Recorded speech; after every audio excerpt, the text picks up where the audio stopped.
Welcome to Cooking Up Some History. Each week during the holiday season, we're going to be rating the Chester County History Center Library's old cookbooks and giving their vintage recipes our best shot. The successes, the flops, and all.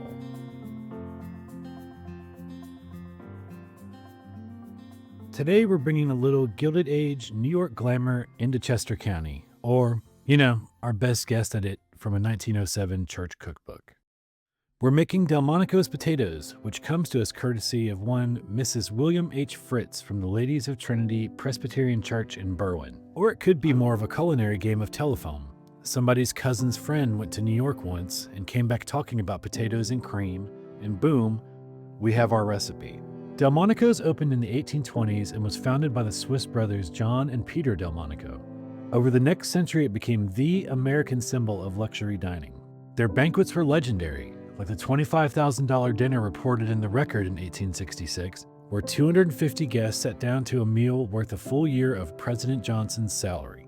As early as 1839, the record also printed the story about a jilted bride's brother storming into Delmonico's to cowhide the groom who abandoned her. Even then, Delmonico's wasn't just a restaurant, it was a stage for national drama.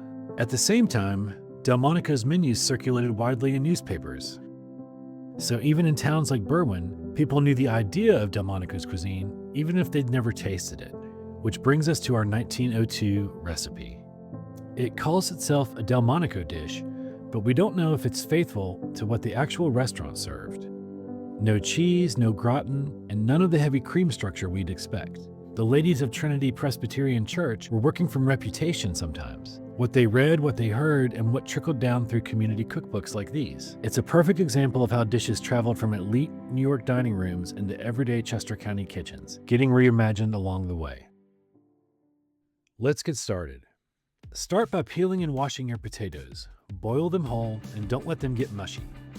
We want a firm interior and some structural integrity. Think Victorian engineering and not so much mashed potato tragedy. And if you ever wanted to tune into a cooking video to watch potatoes boil, boy have I got a treat for you. When they're turning tender, go ahead and drain them immediately and hit them with cold water. I also put them in an ice bath just to make sure it's doing the job.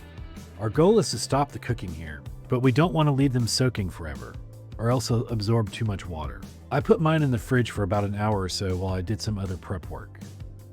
You can even do this the day before if you'd like. Just be sure to take them out of the bath and dry them off a little and store them in the fridge overnight. Once they're fully chilled, grease up your dish and slice the potatoes into neat 1/4-inch rounds.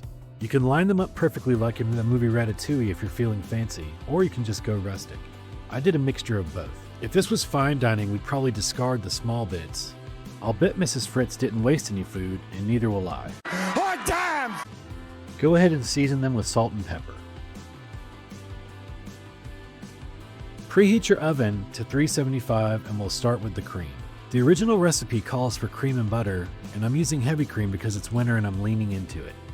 Melt the butter, warm the cream a little, and my own addition, I added a little touch of lemon juice to brighten the corners. Fresh squeeze is of course better, but in my kitchen the recipe always calls for what I have on hand. Pour the cream over the potatoes gently. Don't drown them. We want little potato crowns sticking up out of the top so they can get crisp while the rest of it stays gooey. Modern recipes will call for adding parmesan and breadcrumbs over the top and herbs and things like that. And you totally can, because it's your world and we're just living in it after all. But I wanted to see what this looked like before that stuff became standard. The way a 1907 Berwyn home cook understood a famous New York dish she may or may not have tasted. Bake it uncovered until it's bubbly, brown, and crusty and absolutely gorgeous. Mine took about 20 to 25 minutes, I believe. Now for the best part. Make it fresh and then taste away. And I'm not exaggerating here, these were absolutely incredible.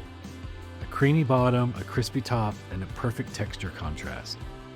I served them with the pork chops and ketchup gravy from last week's episode, and it was a full 10 out of 10 Chester County comfort food moment.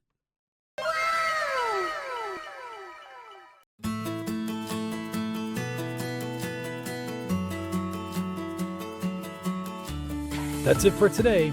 Don't forget to like and subscribe so you don't miss any more videos in this series. See you next time, and thanks for watching.